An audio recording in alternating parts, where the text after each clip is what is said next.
नमस्ते। Bihar sub inspector और Bihar SSC CGL 4 दोनों में साइंस के 25-25 प्रश्न लगभग होते हैं, दोनों में होते हैं। तो आज से आपको इस चैनल पर बिहार दरोगा और सीजीएल 4 के लिए साइंस का एक अलग से वीडियो मैं प्रतिदिन आपको उपलब्ध कराऊंगा। यह वीडियो आपको रोजाना शाम के 7 बजे उपलब्ध हो जाएगा।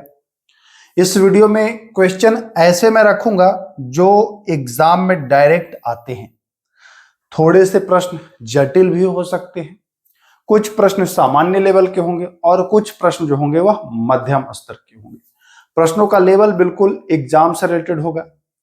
अधिकांशतः प्रश्न आपको एनसीईआरटी के दिखाई देंगे। तो शुरू करते हैं बिना वक्त गवाए हुए और डिटेल में हम लोग इसको जानेंगे। तो आइए, कह रहा है निम्नलिखित में से असत्य कथन चुनिए, मतलब गलत कथन आपको छांटना है। 4 ऑप्शन है। स्टेरेडियन एक मूल मात्रक यानी कि बेसिक यूनिट है। स्टेरेडियन घन कोण का मात्रक होता है। डाइन 10 डिग्री डाइन सेंटीमीटर का दाब 105 न्यूटन प्रति मीटर के बराबर होता है, या न्यूटन प्रति किलोग्राम त्वरण का मात्रक होता है। इसमें से गलत छांटना है। तो त्वरण का मात्रक आप जानते हैं कि त्वरण का मात्रक यानी कि एक्सेलरेशन का जो मात्रक होता है वह होता है न्यूटन प्रति केजी। कैसे होता है? आपने न्यूटन के दूसरे गति नियम से जाना है ना, F बराबर ma, है ना। तो A बराबर अगर हम एक्सेलरेशन बराबर करेंगे तो ये बटे में आ जाएगा कि नहीं? बटे में आ जाएगा, यानी कि त्वरण बराबर न्यूटन प्रति केजी आ जाएगा ना। ये मास है, द्रव्यमान है, तो द्रव्यमान का यूनिट क्या होता है? केजी होता है। और ये होता है फोर्स, फोर्स का क्या होता है? न्यूटन। तो न्यूटन F, अगर इसको बराबर में करेंगे, A करेंगे तो F बटे m आ जाएगा ना। तो एक्सेलरेशन बराबर क्या हो जाएगा? न्यूटन प्रति केजी। तो ये तो सही है। 80 भी सही है। 10 डाइन प्रति सेंटीमीटर का दाब 10 के पावर 5 न्यूटन, 10 के पावर 5 होगा, ये 10 के पावर 5 न्यूटन प्रति मीटर के बराबर होगा, तो ये भी सही है। स्टेरेडियन घन कोण का मात्रक होता है, ये भी सही है। स्टेरेडियन एक मूल मात्रक नहीं है। देखिए दोस्तों, मूल मात्रक की संख्या पूछे तो मूल मात्रक की संख्या 7 है। मूल मात्रक की संख्या 7 है। कौन कौन है मूल मात्रक? तो मीटर है, किलोग्राम है, सेकंड है, एम्पियर है, केल्विन है, और मोल है, और क्या है? कैंडेला है। यही 7 है ना, यही 7 है। तो ये 7 मूल मात्रक हैं। इसके अलावा जो है वह मूल मात्रक नहीं है। तो स्टेरेडियन एक मूल मात्रक नहीं है, लेकिन यहां मात्रक दिया है, तो हम असत्य कथन ढूंढ लिए। राइट आंसर इसका क्या हो जाएगा? तो राइट आंसर ए हो जाएगा कि भैया स्टेरेडियन जो है यह घन कोण का तो मात्रक है, लेकिन यह मूल मात्रक नहीं है। मूल मात्रक 7 हैं, आप जान चुके हैं। आइए दूसरा सवाल। एफपीएस प्रणाली में द्रव्यमान और समय का मात्रक, द्रव्यमान का और समय का मात्रक क्या है? एफपीएस। एफपीएस में देखिए, पहले एफपीएस का मतलब जान लीजिए। Foot pound second. फुट है ना, फुट पाउंड और सेकंड। तो द्रव्यमान अगर आप इसको केजी में मापते हैं तो यहां पाउंड में आप मापेंगे। किस में मापेंगे? पाउंड में।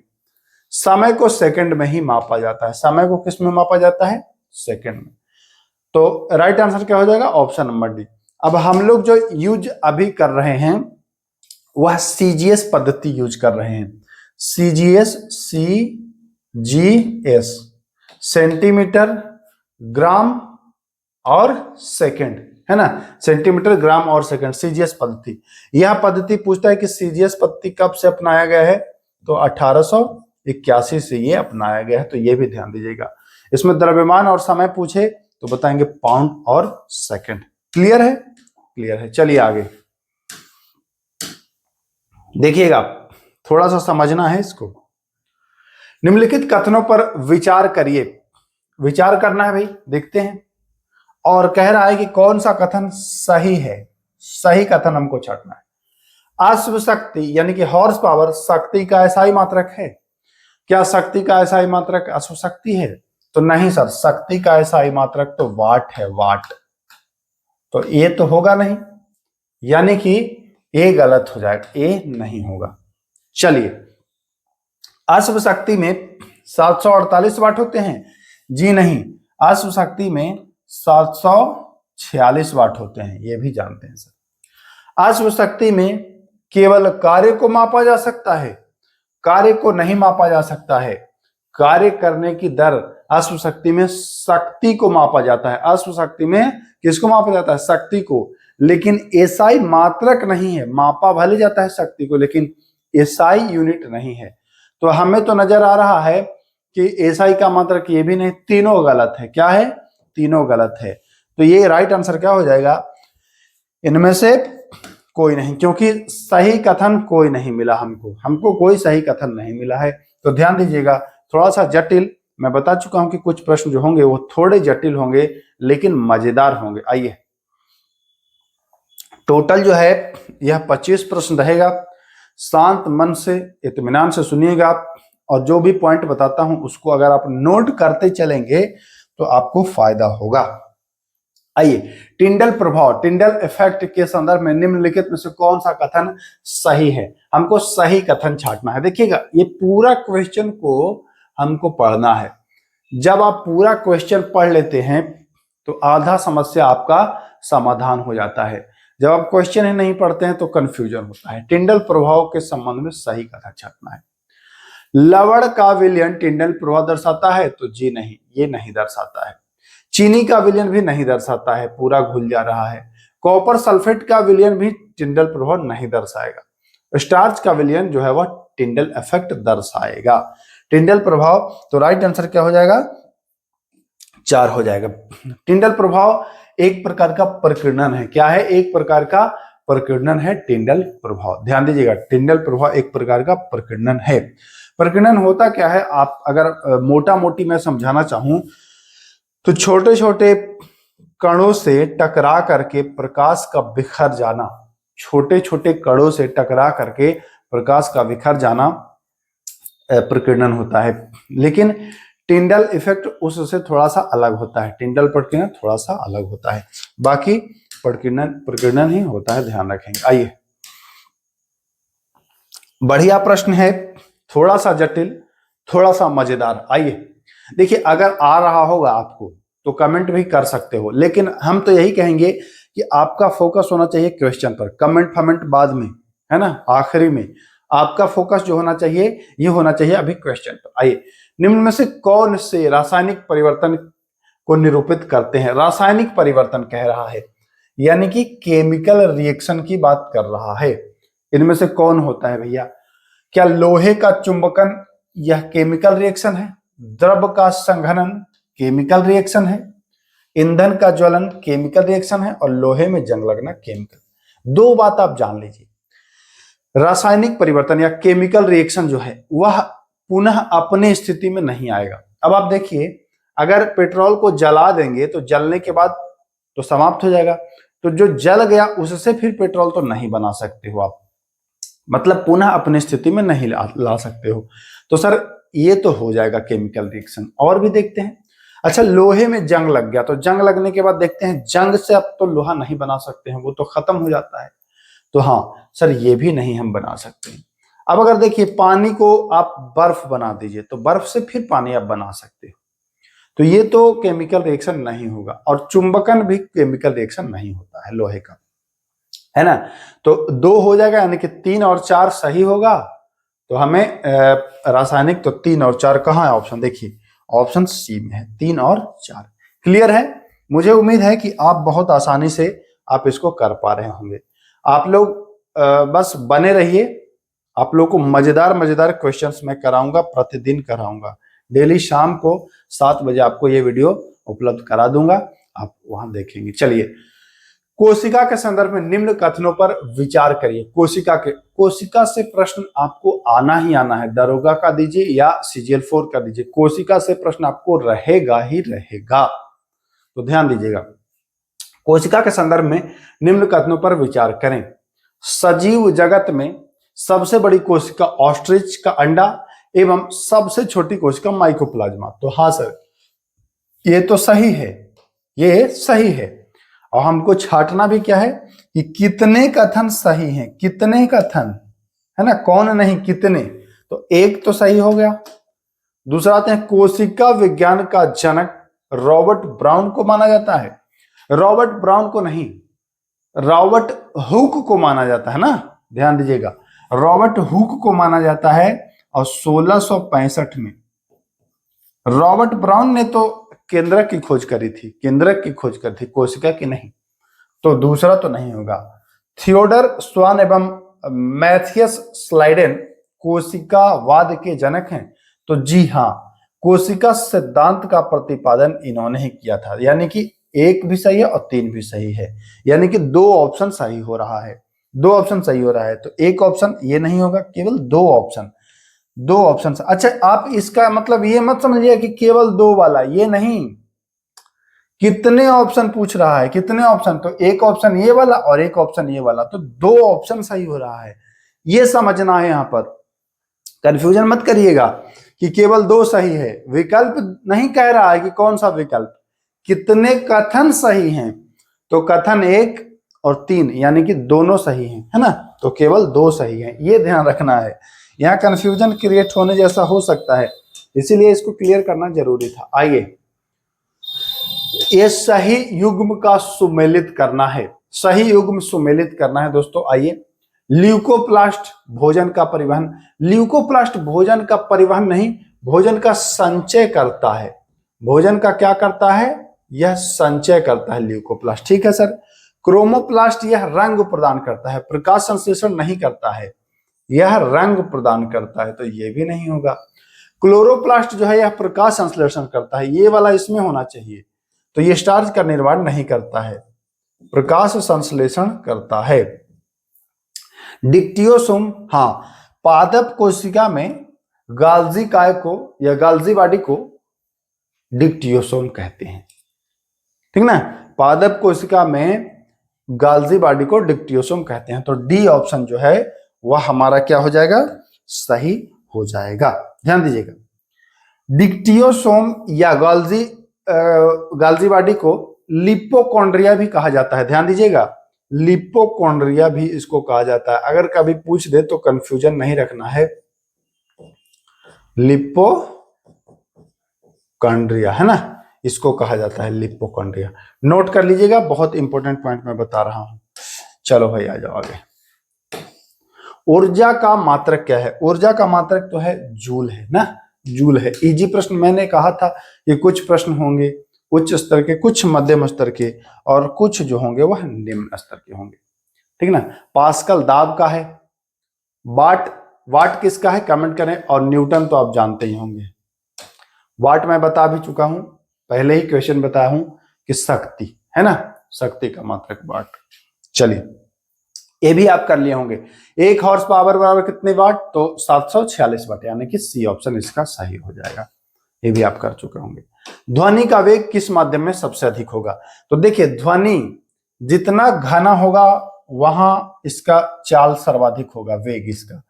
तो ठोस जो होता है यह घना होता है, तो ठोस में होगा सर्वाधिक, ठोस में होगा सर्वाधिक। फिर आता है द्रव, फिर आता है द्रव, तो द्रव में थोड़ा सा इससे कम होगा, द्रव में इससे थोड़ा सा कम होगा। और फिर आता है गैस, ये सबसे कम घना होता है इन तीनों में, इन तीनों में सबसे कम घना होता है। तो गैस में और कम जाता है इसका वेग जो होता है। ध्वनि का वेग ऐसे होगा, सबसे ज्यादा होगा किसमें, सॉलिड में, यानी कि ठोस में सर्वाधिक होगा, द्रव में थोड़ा कम होगा, गैस में और कम होगा, है ना। निर्वात में तो चलेगा ही नहीं, निर्वात में ध्वनि जो है वह नहीं चलता है। तो ध्यान दीजिएगा, सबसे ज्यादा किसमें होगा, तो वायु गैस है, जल तो आप जान रहे हैं कि द्रव है, निर्वात में कुछ है ही नहीं, सबसे ज्यादा इस्पात में हो जाएगा। क्लियर, क्लियर है सर। आइए चलिए आगे भी। विद्युत धारा का एसआई मात्रक, विद्युत धारा का एसआई मात्रक जो है वह क्या है, वह है एम्पियर। विद्युत धारा का एसआई मात्रक है एम्पियर, विद्युत धारा का एसआई मात्रक एम्पियर है। वाट किसका है, तो वाट है शक्ति का। वाट किसका है? तो वाट है शक्ति का, है ना। ओम किसका है? तो ओम है प्रतिरोध का। ओम है किसका? प्रतिरोध का, विद्युत प्रतिरोध का। ओम है किसका? प्रतिरोध का। वोल्ट किसका है? तो वोल्ट है विभवांतर का। और ये पूछा है बिहार दरोगा में, ये वाला प्रश्न पूछा है। ये क्या सब पूछा है, चारों इसमें से पूछ दिया है, चारों ऑप्शन को अलग अलग पूछा है, तो ध्यान रखेंगे। आइए भाई, दर्पण में छवि का निर्माण किस कारण से होता है? तो दर्पण में छवि का निर्माण, ये दर्पण है ना, ये दर्पण है, तो इसका एक साइड तो ऐसे रहता है, पेंट रहता है, तो छवि कैसे बनता है? यहां अगर कोई आदमी है तो इसका इमेज आता है और परिवर्तित होकर के फिर इमेज बनता है, तो परावर्तन क्या हो जाएगा? परावर्तन। दर्पण में अगर वही लेंस में पूछे तो लेंस में बनता है अपवर्तन के कारण। लेंस में भी इमेज बनता है, लेंस से भी इमेज बनता है, तो लेंस से पूछे भाई तो अपवर्तन। देखिए जो पॉइंट बता रहा हूं उसको नोट अवश्य करिएगा, बहुत फायदा होगा। बाद में आप याद रखेंगे कि हाँ चीजें जो हमने करी थी वो बहुत फायदेमंद। निकट दृष्टि दोष, जरा सा इसको अच्छे से समझना है। निकट दृष्टि दोष को किस लेंस के द्वारा सुधारा जाता है? निकट दृष्टि दोष में होता क्या है? जब निकट दृष्टि दोष कहे तो समझिएगा कि ये निकट दृष्टि दोष है, लेकिन निकट की वस्तु दिखता है। इसमें उल्टा होता है, जो दोष रहता है वहां की वस्तु दिखती है। जैसे निकट दृष्टि दोष है किसी को, उसको निकट की वस्तु दिखेगी, उसको दूर की वस्तु नहीं दिखेगी। उसको क्या दिखेगी? दूर की वस्तु नहीं दिखेगी। जैसे यहां पर कोई आदमी है, ठीक ना। अब इसको अगर देखना है निकट की वस्तु, यहां की वस्तु, तो यहां वाला तो वस्तु ये देख लेगा, यहां वाला देख लेगा, लेकिन थोड़ा और दूर कर देंगे, जैसे दूरी कर दी है ना, इतनी दूरी, तो ये स्पष्ट नहीं देख पाएगा। अब इसको कौन सा हम लेंस लगाएंगे भैया? तो लेंस ही तो लगाएंगे। तो देखिए दो तरह का लेंस होता है, समझ लीजिएगा, कभी नहीं भूलिएगा। लेंस क्या होता है? एक होता है आपको अवतल लेंस, जो ऐसे बनता है, इसको कहते हैं कॉनकेव, है ना, कॉनकेव लेंस। और एक होता है ये वाला उत्तल लेंस, कॉन्वेक्स, ऐसे होता है, ठीक। इससे अगर प्रकाश गुजरता है ऐसे, तो ऐसे जाकर के, और ये ऐसे ऐसे बना है ना, तो ऐसे प्रकाश फैल जाएगा। अब फैल जाएगा तो दूर तक जाएगा, तो हमको दूर वाला तो ही देखना है। हमको कहां देखना है? दूर वाला तो ही देखना है। और ये देखिए इसका डायरेक्शन भी ऐसे ऐसे दूर टाइप का लग रहा है ना, तो अवतल का अगर हम प्रयोग करेंगे तो हमारा सही हो जाएगा। उत्तल का प्रयोग कब करते? उत्तल का, अगर उत्तल से प्रकाश गुजरेगा तो देखिए ऐसे मुड़ जाता है, ऐसे, तो ये नजदीक ही मिल जाता है, नजदीक ही मिल जाता है। तो अगर दूर दृष्टि रहता, दूर वाला दिखता, नजदीक वाला नहीं दिखता, तो हम ये वाला उपयोग कर लेते हैं। क्लियर? कोई दिक्कत समझने में नहीं? तो राइट आंसर क्या हो जाएगा? अवतल। आइए, marsh gas methane CH4, marsh gas किसे? मीथेन को कहते हैं CH4। दलदली जगह कीचड़ से निकलता है। चलिए आइए देखिए, सोडियम क्लोराइड का सामान्य नाम क्या है? सोडियम क्लोराइड यानी कि NaCl, इसको टेबल साल्ट कहते हैं। कि क्या कहते हैं? Table salt. बेकिंग सोडा पूछे तो ये खाने का सोडा है, NaHCO3, NaHCO3। लाइमस्टोन यानी चूना पत्थर, लाइमस्टोन यानी चूना पत्थर, CaCO3, है ना। ब्लीचिंग पाउडर या सोडियम हाइपोक्लोराइड भी कहते हैं, CaOCl2, या सोडियम CaOCl2 कैल्शियम ऑक्सीक्लोराइड, जिसको कहते हैं कैल्शियम ऑक्सीक्लोराइड या कैल्शियम हाइपोक्लोराइड। दोनों ध्यान रखिएगा, CaOCl2, कैल्शियम ऑक्सीक्लोराइड या कैल्शियम हाइपोक्लोराइड भी इसको कहते हैं, है ना। और लाइमस्टोन CaCO3, टेबल साल्ट आप जान ही गए, बेकिंग सोडा आपको मैं बता ही दिया हूं, है ना। चलिए आइए, कौन सा अम्ल विटामिन सी में पाया जाता है? तो वो पाया जाता है साइट्रिकम। विटामिन सी के खोजकर्ता तो होलकट, जानते ही हैं विटामिन सी के खोजकर्ता होलकट है। रक्त में ऑक्सीजन किसके साथ मिलकर परिवहन होती है? तो रक्त में जो ऑक्सीजन होता है वह हीमोग्लोबिन के साथ मिलकर के परिवहन होता है। किसके साथ? हीमोग्लोबिन। और ये हीमोग्लोबिन होता कहाँ है? तो ये होता है आरबीसी में, लाल रक्त कोशिका में होता है, ध्यान दीजिएगा। चलिए आइए, एलपीजी लिक्विफाइड पेट्रोलियम गैस है ना, लिक्विफाइड पेट्रोलियम गैस, इसका मुख्य घटक जो है वह है क्या? तो वह है प्रोपेन और ब्यूटेन। एक सवाल और पूछता है कि एलपीजी में इसके रिसाव को पता करने के लिए क्या मिलाया जाता है? तो मिथाइल मरकप्टन मिलाया जाता है, सल्फर के साथ मिथाइल मरकप्टन मिलाया जाता है। तो ध्यान दीजिएगा, राइट आंसर इसका ए हो जाएगा। आइए चलिए, मानव शरीर में रक्त को थक्का बनाने में सहायक विटामिन कौन सा है? विटामिन के जो है ना, फ्लेक्यूनोन, ये रक्त को थक्का बनाने में मदद करता है। और ये चारों ऐसे विटामिन हैं, ये चारों ऐसे विटामिन हैं दोस्तों जो जल में नहीं घुलते हैं। ये कहाँ घुलते हैं? ये वसा में घुलते हैं। तो सर जल में घुलने वाले विटामिन भी तो होंगे, तो जल में घुलने वाले विटामिन जो हैं यह बी और सी है ना। तो ये ध्यान दीजिएगा, बी और सी जल में घुलते हैं और बाकी केड़ा जो है यह वसा में घुलता है, ध्यान रखिएगा। आइए, मानव शरीर की सबसे बड़ी ग्रंथि, सबसे बड़ी ग्रंथि, तो सबसे बड़ी ग्रंथि होती है यकृत, यकृत होती है। और सबसे छोटी ग्रंथि तो वो होता है पीयूष ग्रंथि या पिट्यूटरी ग्लैंड, ठीक ना। सबसे बड़ा अंग पूछता है, तो सबसे बड़ा अंग हम बताते हैं कि सबसे बड़ा अंग है त्वचा। सबसे बड़ी ग्रंथि यकृत, छोटी पिट्यूटरी और सबसे बड़ा अंग तो होता है त्वचा। क्लियर? क्लियर है सर। आइए, मनुष्य में श्वसन की क्रिया में कौन सी गैस ली जाती है? ध्यान दीजिएगा, जरा सा समझना है इसको। वायुमंडल में आप जानते हैं कि 78% नाइट्रोजन है, 21% ऑक्सीजन है। तो भैया जो वायुमंडल में है वही तो हम लेते हैं, तो हम लोग क्या लेंगे? जीने के लिए हमको नाइट्रोजन की आवश्यकता ज्यादा नहीं है, ऑक्सीजन की है। सांस लेने में तो ऑक्सीजन हो जाएगा। अब चूंकि नाइट्रोजन है तो नाइट्रोजन लेना ही पड़ेगा। अब यहाँ प्रश्न एक और पूछ सकता है कि हम लोग जब सांस लेते हैं तो कितना प्रतिशत ऑक्सीजन लेते हैं? तो कहेंगे सर जो वायुमंडल में है वही लेंगे ना, कोई नाक के पास फिल्टर तो नहीं लगा है कि छांट के ले रहे हैं, जो है वही ले रहे हैं, यानी कि 21% ही लेंगे और ऑक्सीजन लेंगे। छोड़ते हैं हम लोग कार्बन डाइऑक्साइड छोड़ते हैं, ध्यान दीजिएगा, ऑक्सीजन को कार्बन डाइऑक्साइड में बदल के। रक्त का जो रंग होता है लाल होता है, वो हीमोग्लोबिन के कारण होता है, तो ये इजी कर लेंगे आप आसानी से। चलिए, मानव शरीर में पाचन की क्रिया शुरू कहां से होती है? तो शुरू होती है मुख से। कार्बोहाइड्रेट का पाचन मुंह में ही शुरू हो जाता है, टाइलिन जो लार में एंजाइम मौजूद है वो शुरू कर देता है, और अंत होता है छोटी आंत में। तो दोनों पॉइंट आपको ध्यान रखना है, शुरू भी और अंत भी।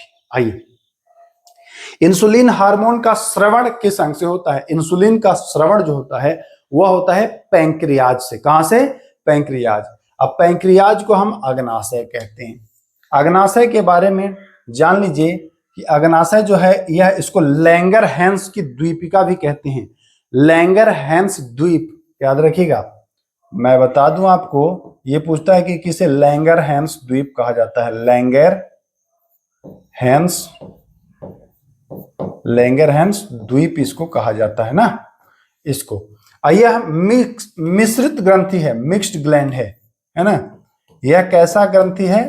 तो यह मिक्स्ड ग्लैंड है, ग्लैंड, यह मिक्स ग्लैंड है, ध्यान दीजिएगा, अग्नाशय। क्लियर है? क्लियर है सर।